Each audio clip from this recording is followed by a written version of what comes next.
de estar en la presencia del Señor. Y vamos a continuar en el día de hoy con este mensaje. Habíamos hablado de la oración que hizo Josué. No sé si hicieron la tarea y leyeron todo el pasaje de Josué 10, que hay un evento espectacular, sobrenatural, no digamos extraordinario, porque la palabra extraordinario para el cristiano no está bien, porque algo extraordinario es algo que está fuera del orden. Y resulta que Dios es un Dios de orden, ¿sí? Entonces, cuando esas cosas asombrosas que Dios hace, la palabra correcta a usar es sobrenatural, ¿sí? Dios es el que puede hacer cosas sobrenaturales. Y la oración que hizo Josué allí en Gabaón para que el sol se detuviera y la luna se detuviera y el día fuera extenso, más largo, entonces ocurrió ese día ante la oración de Josué. Y eso habla del poder que tiene la oración. Una oración hecha en el espíritu, una oración hecha de todo corazón tiene mucho poder. Y Dios escuchó la oración de Josué y tal como él pidió y ordenó, así sucedió. Y ellos pudieron ganar esa batalla y vengarse de sus adversarios. Hablamos de promesas hermosas como la que está en Isaías, que dice buscar a Dios mientras puede ser hallado, llamadle entre tanto está cercano. Isaías 55:6. Dice, y me buscaréis y me hallaréis porque me buscaréis de todo vuestro corazón. Jeremías 29:13. Veamos que entonces que el primer beneficio de buscar a Dios es que se recibe visión de Dios. Entre más cerca esté usted de un objeto, de un objeto, de un lugar, usted tendrá mejor visión, ¿sí? No es lo mismo observar un cuadro a unos 50 metros de distancia, ¿sí? Usted verá todo el conjunto, el cuadro, ¿cierto? Y verá todo, pero no verá los detalles. Y en la medida que usted se acerca, se aproxima a la pared donde está colgado el cuadro, usted va a tener mejor perspectiva, mejor visión y va a poder ver detalles muy pequeños que a 20 o 30 metros usted no los puede captar. Igual sucede con Dios. Entre más lejos estemos de Dios, nuestra visión de Dios va a ser muy, muy superficial, muy grande, muy amplia, pero no vamos a poder ver ni detectar los detalles, ¿cierto? Y entre más nos acercamos a Dios, más nos aproximamos a Él, pues vamos a tener una perspectiva más clara, más real de lo que es, de quién es Dios para nosotros. Entonces es entender que el Señor dice, he aquí tú amas la verdad en lo íntimo y en lo secreto me has hecho comprender sabiduría. En lo secreto, en la presencia del Señor. Y dice también en Jeremías, quien está en el secreto de Dios comunicará visión de Dios y no de su propio corazón. Y vimos el caso de Jeremías que hace la denuncia de los profetas que comunicaron una visión, una profecía que era solamente invento de ellos, era puro cuento de ellos. Y cuando el Señor no los mandó a hablar, hablamos de los peligros que eso tiene. El segundo aspecto, el segundo beneficio de estar en la presencia del Señor es que se refleja la unción. Y hablamos del caso de Moisés, cuando subió al monte Sinaí, cómo su rostro resplandecía. Entonces, reflejar la presencia de Dios es en nuestro semblante, en nuestra manera de hablar, en nuestra manera de tratar a los demás. Es muy evidente cuando una persona ha estado en la presencia del Señor, porque no actúa por impulsos, porque no actúa por emociones, porque no actúa en su fuerza, sino que actúa guiado por el Espíritu Santo. Entonces, el estar en la presencia del Señor se tiene que notar, se tiene que distinguir la persona. Y resulta que los que perciben esto, pues son las personas que están más cerca de nosotros. Y volvemos al detalle del cuadro. ¿sí? El detalle del cuadro, el ejemplo del cuadro. De pronto la gente que está más lejos de nosotros no detecta esas cosas, ¿sí? Pensará que somos los mismos. Pero ¿quién detecta de que nosotros está ocurriendo algo, que está cambiando algo, que algo diferente notan en nosotros? Sino los que están más cerca de nosotros, los que nos pueden ver muy cerca. Ellos notan inmediatamente el cambio. ¿Sí? Si ha habido un cambio de actitud, si ha habido un cambio en su carácter, si ya esa persona trata mejor a los demás, responde de una manera adecuada, son los primeros, los que perciben son los de su propia casa, su esposa, sus hijos, ¿cierto? Entonces es muy importante que tengamos el estar en la presencia del Señor nos lleva a reflejar esa unción, ese brillo especial. El tercer beneficio de estar en la presencia del Señor, dice en 2 Corintios, capítulo 12, 9, y se le apareció un ángel del cielo para fortalecerle. Perdón, estamos en Lucas, capítulo 22, 43 y 44. Haciendo referencia cuando el Señor oraba en Getsemaní, alcanzamos a hacer mención de esto, ¿cierto? Y allí habla de cómo en un momento de angustia, en un momento de derramar su corazón delante de la presencia de Dios, cómo Dios fortalece la persona. Y aquí el Señor Jesucristo estaba derramando su corazón porque estaba en angustia humanamente. Recuerden que Jesucristo era totalmente hombre y totalmente Dios. Y en ese momento él estaba como hombre, ¿cierto? Estaba derramando su corazón, pidiéndole al Padre que pasara esa prueba, que pasara la copa, ¿cierto? Que representa la muerte, la muerte en la cruz. Y sin embargo vemos que el Señor allí dice que de su frente cayeron gotas de sangre con sudor, revuelto con sudor. Y entonces él dice que se le apareció un ángel del cielo para fortalecerle. Y hablamos del caso de los discípulos que estaban completamente cargados de sueño y no le pudieron acompañar, no le pudieron respaldar. Y entonces el Señor estuvo allí para fortalecerle.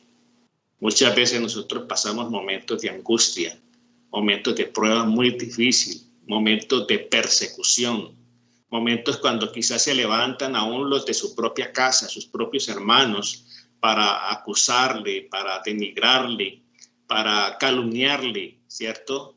Y tratando de destruir su imagen, tratando de dibujar su imagen, ¿cierto?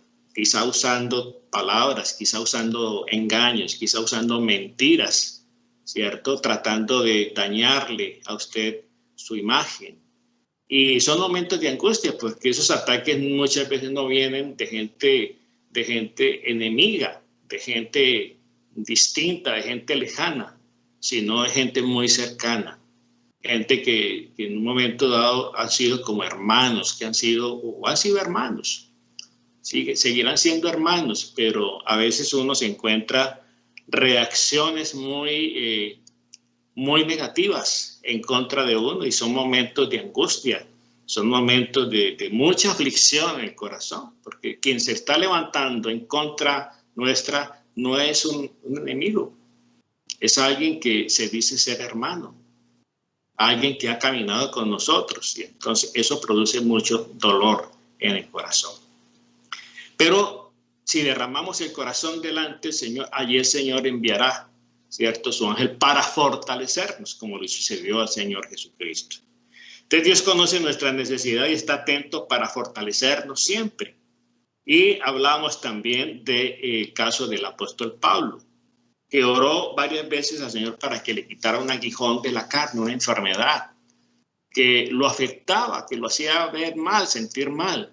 Dice que oró 3 veces al Señor, pero el Señor le respondió ahí en 2 Corintios 12, 9. Bástate mi gracia, porque mi poder se perfecciona en tu debilidad. Y por eso él decide gozarse más bien en las debilidades, ¿sí? Porque va a reposar sobre él el poder de Cristo. Y la cuarta beneficio de estar en la presencia del Señor es que él nos capacita para tomar decisiones. A veces hay que tomar decisiones y a veces tomamos decisiones apresuradas. Tomamos decisiones impulsadas por nuestras emociones y esas decisiones normalmente nos llevan a malas consecuencias. Pero cuando se toman decisiones en el espíritu, cuando se toman decisiones después de haber orado, después de haber ayunado, después de haberle preguntado muchas veces al Señor, ir a la palabra del Señor y pedirle al Espíritu Santo su guía, su dirección, y usted logra tomar unas decisiones, usted podrá seguir el camino, su camino en paz, con tranquilidad en su corazón. Sí. Cuando a uno le toca tomar decisiones trascendentales en su vida, ¿sí? No las podemos tomar a la ligera. Hay que consultarle al Señor, hay que preguntarle al Señor. Y el Señor nos capacita para tomar sabias decisiones, buenas decisiones. ¿Sí? Hay decisiones muy tremendas de tomar. En Lucas capítulo 6, del verso 12 al 13, dice: en aquellos días, él fue al monte a orar y pasó la noche orando a Dios. Y cuando era de día, llamó a sus discípulos y escogió a 12 de ellos, a los cuales también llamó apóstoles. Aquí se trataba de algo bien especial. Se trataba de conformar su equipo de trabajo, ¿sí? Su célula, con la cual el Señor iba a comenzar su ministerio. Iba a comenzar su labor de evangelizar, de llevar la palabra de Dios, de anunciar las buenas nuevas. Y entonces había que escoger los discípulos. Y fue en oración, el Señor lo hizo en oración. El Señor no lo hizo porque es que Pedro me cayó bien y Juan me cayó bien. No, porque había podido ser Pedro, había podido ser Juan o otra persona. Pero algo puso el Señor en el corazón del Señor Jesucristo y le mostró a él el corazón de Pedro, el corazón de Juan, el corazón de cada uno de ellos. Entonces dice que él pasó la noche orando para tomar la decisión de ¿qué? De escoger 12 personas que iban a estar con él. Muchos se preguntarán, pues entonces se equivocó un poquito en la decisión porque escogió a Judas. Sí, resulta que cuando el Señor escogió a Judas, él vio un corazón dispuesto, ¿sí? Pero simplemente la escritura se tenía que cumplir y alguno tendría que calificar, tener el perfil para ser el traidor. Y vemos que Judas, pues, es el que cumple ese perfil. Digamos que él tiene el perfil para ser el traidor. ¿Por qué? Porque le gustaba la platica. Porque le gustaba el dinero, porque tenía amor por el dinero. Y por eso, después de que él se fue nombrado tesorero, él sustraía de la bolsa, de las ofrendas, de los que ellos recibían. ¿Sí? Porque ellos recibían sus ofrendas. ¿Para qué? Para poder hacer su ministerio. Y entonces Judas era el tesorero y él sustraía. Entonces dice que ese se fue al monte a orar y pasó la noche en él. Hay situaciones donde se tienen que tomar decisiones bien radicales, que pueden traernos consecuencias, que pueden traernos, quizá vamos a perder popularidad, nos vamos a hacer impopulares, nos vamos a hacer quizá, vamos a perder esa imagen que teníamos. Pero no importa, cuando se toman las decisiones guiados por el Espíritu Santo, guiados por el Señor, usted podrá seguir su camino en paz. Y aquí vemos el Señor cómo pide dirección, cómo le pide al Señor sabiduría para hacer esta elección. En el Salmo 143, del 8 al 10, habla aquí de algunas decisiones. Son decisiones trascendentales que demandan la guía de Dios, la cual solo se consigue estando en su presencia. Y seguimos hablando de las decisiones, ¿sí? Créame que hay momentos donde nosotros tenemos que tomar decisiones que van a cambiar muchas cosas en nuestra vida, para bien o para mal. Pero hay decisiones que hay que tomar porque uno no puede seguir aceptando que la cosa siga dentro de lo normal, entre comillas, cuando sabemos que las cosas andan mal, ¿sí? Cuando sabemos que si seguimos haciendo lo mismo, pues no vamos para ninguna parte. Cuando sabemos que si seguimos actuando de la misma manera, nos vamos a extinguir, nos vamos a estancar, ¿sí? Y a veces hay que tomar decisiones para buscar, digamos, esa reacción de poder reconocer los errores, de poder reconocer de que no podemos continuar igual. Porque la locura de la vida es seguir haciendo las mismas cosas, ¿sí? Viviendo bajo un mismo sistema y viendo que los resultados son desastrosos, ¿sí? Los resultados no van a cambiar hasta que no se haga algo diferente. Entonces son decisiones trascendentales que demandan ¿qué? Que demandan la guía de Dios para que usted pueda seguir su camino en paz. Es muy importante que nosotros le consultemos al Señor en esas decisiones, que no actuemos por impulso. Cuando se actúa por impulso, normalmente uno se equivoca y las consecuencias son desastrosas, son lamentables. En el Salmo 143, versículo 8 al 9, dice aquí la palabra del Señor: hazme oír por la mañana tu misericordia, porque en ti he confiado. Hazme saber el camino por donde ande, porque a ti he elevado mi alma. Líbrame de mis enemigos, oh Jehová, en ti me refugio. Enséñame a hacer tu voluntad, porque tú eres mi Dios. Tu buen espíritu me guíe a tierra de rectitud. Es importante, David sí la tenía bien clara. Y cómo David se constituye en un hombre de éxito, un hombre de tantas victorias que tuvo, porque siempre tenía por costumbre consultar a Dios, preguntarle a Dios, entrar en el secreto y preguntarle a Dios cuál iba a ser su siguiente movida, cuál era el camino más adecuado, la decisión más adecuada. Y por eso somos capacitados en la presencia del Señor para tomar buenas decisiones, sabias decisiones, que sobre todo estén alineadas con la voluntad de Dios, con los principios de Dios, que esté dentro del marco de lo que Dios ha establecido. El quinto beneficio de estar en la presencia del Señor es que el Señor nos lleva, nos capacita para actuar, ¿sí? Como ungidos, como verdaderos hijos de Dios. Porque hay actuaciones de personas que se dicen ser hijos de Dios y hasta siervos del Señor, entonces, pero actúan como si no lo fueran. Actúan como si fueran gente del mundo, como si fueran gente de la calle, que nunca hubiesen conocido a Dios, porque sus reacciones son agresivas, son hasta violentas muchas veces, ¿sí? Entonces, el actuar como ungido como que se les pierde esa unción cuando comienzan de pronto a herir o a maltratar con palabras, con actitudes, con críticas, con sarcasmo a las demás personas. Entonces, ese actuar de ese ungido se desdibuja cuando deja que sus emociones sean las que hablen. Entonces, el estar en la presencia del Señor nos lleva a actuar como verdaderos ungidos del Señor.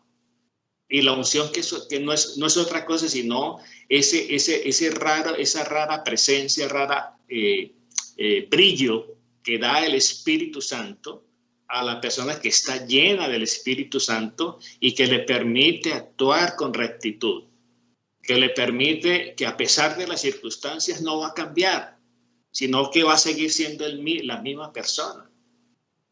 Pero resulta que ante situaciones adversas que contradicen de pronto mi posición, yo llego y reacciono, ¿cierto? Reacciono agrediendo con palabras, agrediendo con actitudes y conductas a las demás personas. Entonces ahí se va la unción, está actuando en la carne. Entonces cuando Juan capítulo 18, verso 6, cuando les dijo yo soy, retrocedieron y cayeron a tierra.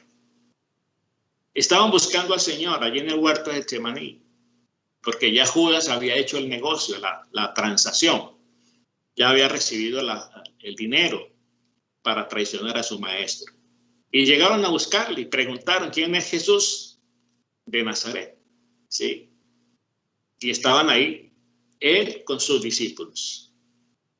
Y cuando el Señor se adelantó hacia ellos y les dijo, yo soy, dice que ellos cayeron a tierra. Fue tal el impacto, ¿sí?, de la presencia del Señor, la unción que había sobre el Señor en ese momento, que estos que venían a arrestarlo no lo soportaron, no soportaron. Fue tal el impacto que se fueron a tierra, cayeron. Entonces, es saber que el ungido siempre actuará, ¿sí? Siempre actuará con rectitud, siempre actuará sin miedo, ¿cierto? Y va a causar el impacto en los demás, en los que traen malas intenciones, ¿sí? ¿Qué venían a hacer esto? A arrestarle, para llevarlo a juicio y luego a la cruz. Pero el Señor no se desdibujó. El Señor tampoco negó, ¿sí? Él dio un paso al frente y dijo, yo soy. Y ante esta reacción del Señor, ellos cayeron a tierra. Entonces, la unción no se puede fingir. Qué importante esto. La unción no se puede fingir, ¿sí? No se puede fingir, sino fungir. Se ejerce, para eso hemos sido investidos del poder de lo alto. El Señor le dijo a sus discípulos en Hechos 1:8, pero recibiréis poder cuando haya venido sobre vosotros el Espíritu Santo. Recibiréis poder. Ese poder del Espíritu Santo, ¿cierto?, actúa en el corazón y en la vida del ungido. El ungido es aquel que ha sido apartado por Dios para una función específica en tiempos específicos. Y hoy por hoy se requiere de muchos hombres y mujeres ungidos por el Señor para que comuniquen la verdad, para que comuniquen el mensaje del Evangelio, sin acomodarlo, sin mutilarlo, sino el mensaje tal como es. En Isaías, Isaías 61, vamos a buscar Isaías, capítulo 61, del 1 al 7, nos dice aquí la palabra del Señor. El Espíritu de Jehová, el Señor, está sobre mí, porque me ha ungido, me ha enviado a predicar buenas nuevas a los abatidos, a vendar a los quebrantados de corazón, a publicar libertad a los cautivos y a los presos apertura de la cárcel, a proclamar el año de la buena voluntad de Jehová y el día de venganza del Dios nuestro, a consolar a todos los enlutados, a ordenar que a los afligidos de Sión se les dé gloria en lugar de ceniza, óleo de gozo en lugar de luto, manto de alegría en lugar de espíritu angustiado, y serán llamados árboles de justicia, plantío de Jehová para gloria suya. Reedificarán las ruinas antiguas y se levantarán los asolamientos primeros, y restaurarán las ciudades arruinadas y los escombros de muchas generaciones. Y extranjeros apacentarán vuestras ovejas, y los rebaños serán vuestros labradores, de vuestros labradores, y vosotros viñadores. Y vosotros seréis llamados sacerdotes de Jehová, ministros de nuestro Dios, y seréis llamados y comeréis las riquezas de las naciones, y con su gloria seréis sublimes. En el día de vuestra doble confusión y de vuestra deshonra os hablarán en sus heredades, por lo cual su tierra poseerán doble honra y tendrán perpetuo gozo. Aquí está la promesa para los ungidos, para los que perseveran en el camino del Señor y no se defienden. El Señor es el que los defiende. Entonces la unción no se puede fingir, ¿sí? El que quiera fingir la unción tarde o temprano se va a descubrir que es un farsante, ¿sí? Que es un impostor. Entonces se ejerce ¿para qué? ¿Para qué? Para que nosotros seamos vestidos de ese poder de lo alto. Entonces el estar en la presencia del Señor, en ese cara a cara diario con el Señor, nos reviste de ese poder, ¿cierto? ¿Para qué? Para que actuemos como verdaderos hijos de Dios, para que actuemos como verdaderos siervos de Dios, y que no sea nuestra carne y que no sea nuestro parecer, nuestro ego, nuestro orgullo el que predomine, tratando quizá de aplastar a los demás. El ungido tampoco se defiende, porque Dios es el que le defiende. Muy bien, su lenguaje, en sexto lugar, su lenguaje es revelacional. No es un lenguaje de fantasioso, de engaño, de mentira, de cuentos, de chistes, ¿cierto? Sino que comunica un lenguaje, un mensaje sencillo, claro, fácil de digerir por la gente. El Señor Jesucristo lo vimos que habló a las multitudes usando un lenguaje muy sencillo, un lenguaje revelacional. Y el lenguaje la enseñanza podía ser muy sencilla, muy alegórica, pero en el fondo estaba la revelación, que solamente la captaban aquellos que estaban dispuestos, aquellos que le buscaban por lo que él es, no por la comida que les daba, no por los milagros que él podía hacer. Dice en Juan 12:49, porque yo no he hablado por mi propia cuenta. El Padre que me envió, él me dio mandamiento de lo que he de decir y de lo que he de hablar. Es decir, el Señor no hablaba por hablar. Todo lo que él hablaba se lo había comunicado el Padre. Él no hacía nada que Dios no le dijera. Había en él una total sumisión y por eso su lenguaje era revelacional. ¿Qué quiere decir revelacional? Que a través del lenguaje hay un mensaje claro, un mensaje profundo, un mensaje que viene de parte de Dios y que es necesario que la gente escuche, que es necesario que el oyente escuche y lo entienda. Entonces, encontramos también que Jesús no fue entendido en muchas ocasiones, porque su lenguaje provenía del Padre. Es un lenguaje que viene de arriba. Y muchas veces el lenguaje que viene de Dios es difícil de entender, porque no se puede entender en nuestras fuerzas. Por eso necesitamos el Espíritu Santo. El Espíritu Santo nos guía a toda la verdad. Y entonces cuando una persona recibe a Cristo en su corazón, también recibe al Espíritu Santo.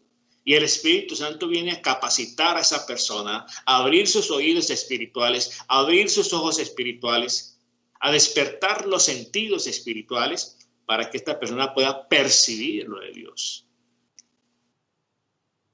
Sin el nuevo nacimiento no se podrá entender la revelación. La Biblia es revelación. ¿Sí? Es inspiración y revelación de Dios para el hombre. Y hasta que una persona no tome la decisión de nacer de nuevo, de recibir a Jesucristo, la Biblia va a ser un libro completamente oscuro para ella y no la va a poder entender. Entonces, es entender que igualmente como beneficio de estar en la presencia del Señor, entonces nuestro lenguaje cambia.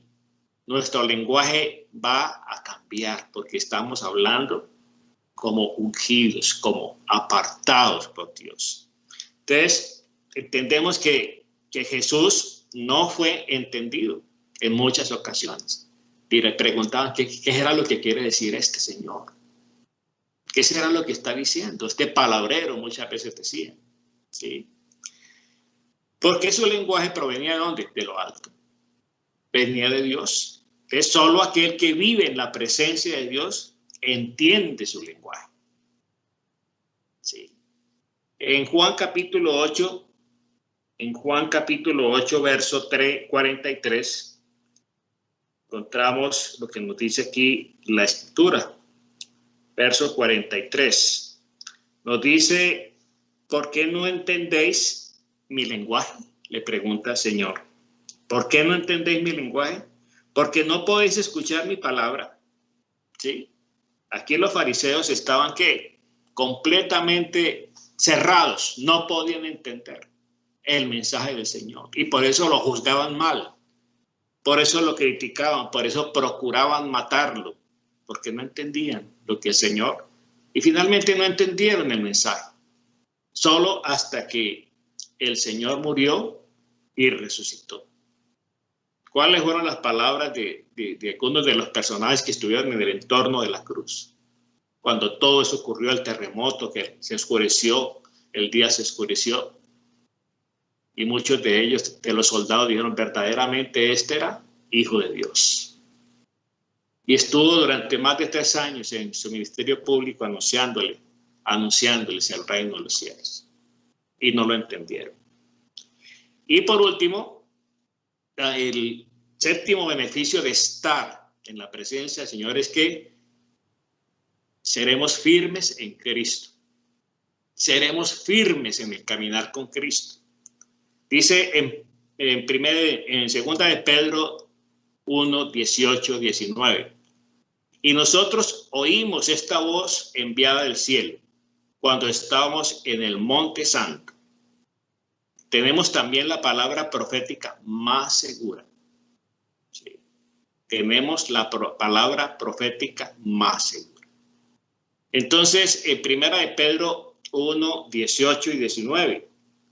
Ese es el pasaje que estamos haciendo referencia. Segunda de Pedro, capítulo 1, versículo 18 y versículo 19. Ahí está. Dice, y nosotros oímos esta voz enviada del cielo cuando estábamos con él en el Monte Santo. Tenemos también que esta palabra, ¿cuál palabra? La que viene del cielo, la que viene de Dios, la que viene del Espíritu. Es palabra profética más confiable, más segura, en la cual hacemos bien escucharla, atenderla, obedecerla, honrar esa palabra. Entonces, en la presencia de Dios se recibe ese sello, el sello, la marca, que Él nos hace fieles, constantes y comprometidos con Él. Nos dice Primera de Corintios, capítulo 15, en Primera de Corintios, capítulo 15, versículo 58, nos dice aquí la palabra del Señor, el último versículo. Así que, hermanos amados, estad firmes y constantes, creciendo en la obra del Señor siempre, sabiendo que vuestro trabajo en el Señor no es en vano. Entonces ahí tenemos esos 7 beneficios de estar en la presencia del Señor. Y hacemos un recuento. Primero, se recibe visión de Dios, la visión clara de Dios. En segundo lugar, reflejamos la unción, el brillo que reflejó Moisés cuando estuvo 40 días en la presencia del Señor. Eso se tiene que notar en nuestro hablar, en nuestro trato con los demás. En tercer lugar, somos fortalecidos cuando estemos afligidos por las pruebas, por las dificultades, por la persecución, por la calumnia, por la mentira, ¿cierto? Somos fortalecidos. En cuarto lugar, el Señor nos capacita para tomar decisiones, sabias decisiones. No actuamos a la ligera. Simplemente le oramos al Señor y el Señor nos dará dirección y nos capacita y nos prepara para tomar decisiones ajustadas a los principios. Dentro del marco de la voluntad de Dios, se actúa diferente, se responde diferente. El verdadero ungido actúa, ¿cierto?, de esa manera. No actúa como una persona del vulgo, ¿sí? Porque es que a veces siervos y personas que dicen ser de Dios no lo parecen cuando hablan. No parece que sean hijos de Dios ni siervos del Señor cuando tratan a sus semejantes, cuando maltratan a los demás, ¿sí? Se desdibuja completamente esa imagen. En sexto lugar, su lenguaje es revelacional. Es un lenguaje claro, es un lenguaje, no son palabrería humana, sino palabras que vienen respaldadas por Dios. Y en séptimo lugar, estaremos firmes en el Señor, ¿sí? A pesar de las pruebas, a pesar de las dificultades, estaremos ¿qué? completamente firmes, independiente de lo que esté pasando. ¿Cómo aplicar esto a nuestra vida? De la manera que de la manera que usted ora al Padre. Recuerde que no es rezar, es hablar con Dios, diálogo con Dios. Entonces debemos diferenciar orar de tener intimidad o comunión con Dios. Debemos diferenciar eso. Se trata de orar. Tenemos un gran desafío por delante. Estar en su presencia todos los días de la vida. Ese es el desafío. Ese es el compromiso nuestro. Si usted quiere realmente, ¿cierto?, disfrutar de la presencia de Dios, pues tiene que haber un compromiso de parte nuestra. Hay que pagar un precio. Por ejemplo, aquí usted está pagando un precio. Usted se levantó muy temprano en esta mañana para estar con nosotros en este tiempo devocional. ¿Sí? Hay que pagar un precio. Hay que dejar a un lado la comodidad y esforzarse.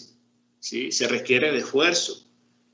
Pero ese esfuerzo traerá resultados, traerá bendiciones a nuestra vida.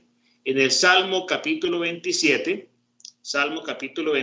nos dice en el verso 4, una cosa he demandado a Jehová y esta buscaré, que esté yo en la casa de Jehová todos los días de mi vida.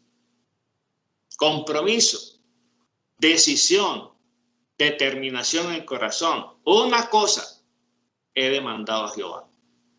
¿Y esta qué? Buscaré, procuraré. ¿Cuál? Estar yo en tu casa todos los días.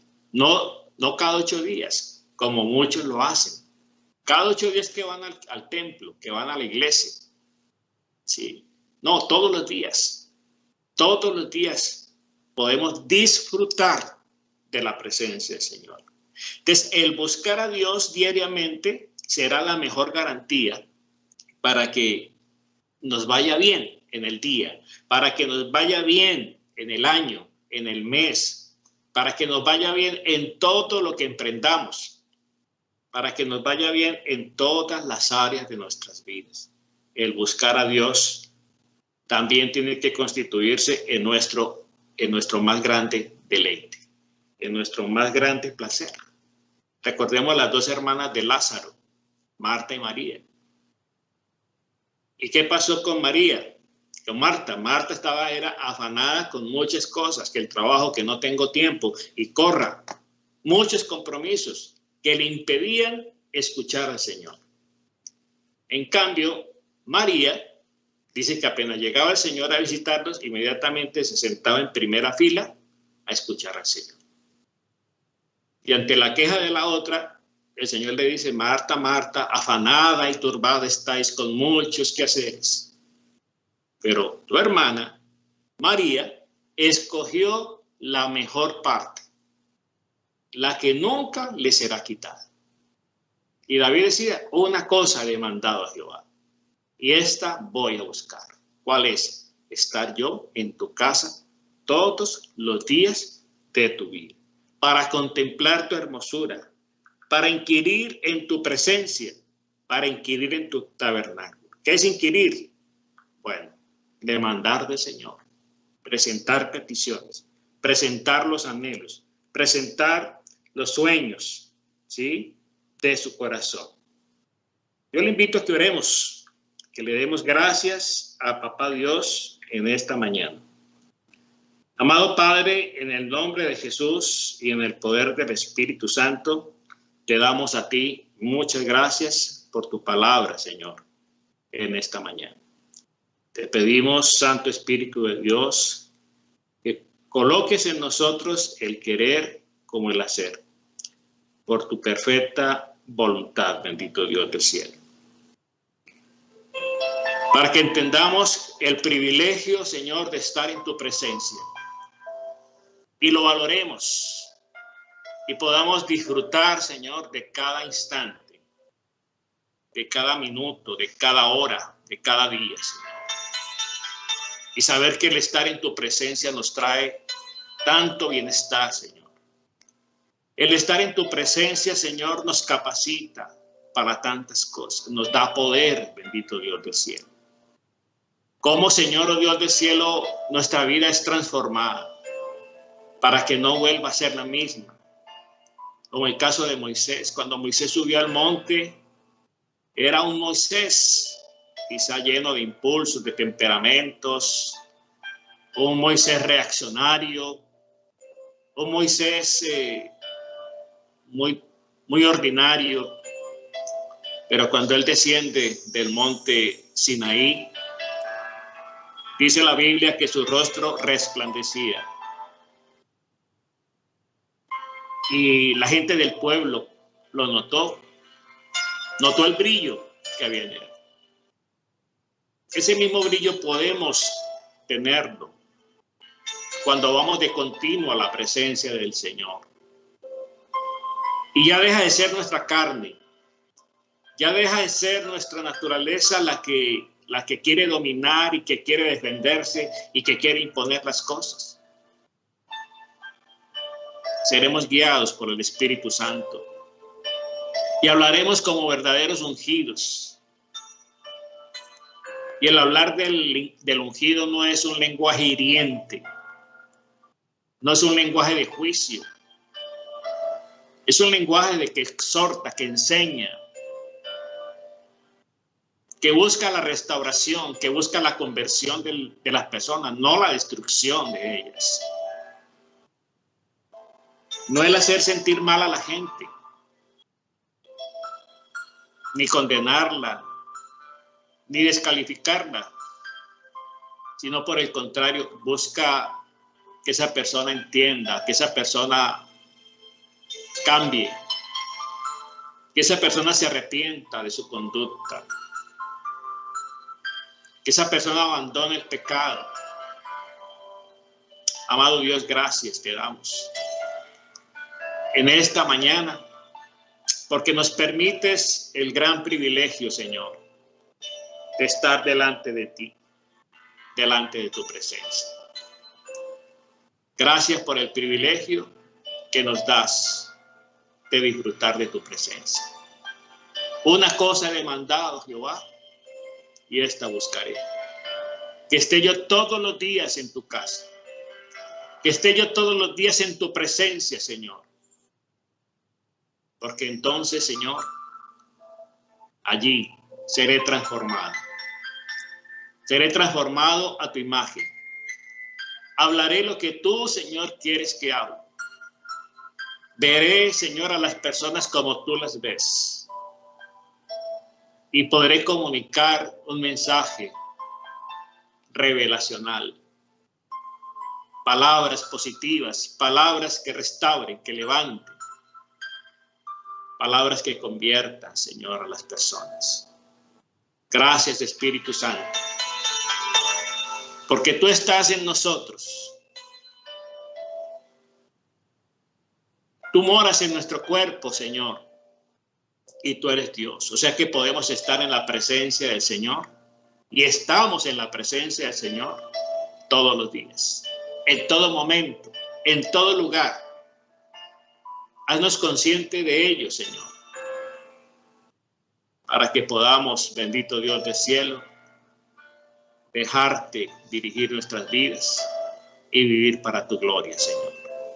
Que la bendición del Padre, del Hijo y del Espíritu Santo desciendan con poder sobre sus vidas. Que les bendiga en todo lo que hacen, en su entrada, en su salida. Que sanes a todos los que están enfermos, quebrantados por diferentes enfermedades. Que bendigas y protejas a todos los que salen hoy a sus trabajos, a sus quehaceres. Oramos por los médicos, las enfermeras, para que haya protección sobre sus vidas, Señor, oh Dios del cielo. Que tu bendición repose, Señor, en este día. Y que estemos siempre conscientes de que estar en tu presencia nos trae mucho bien. En el nombre precioso de Jesús, te damos gracias, Señor. Amén. Amén y amén. Amén.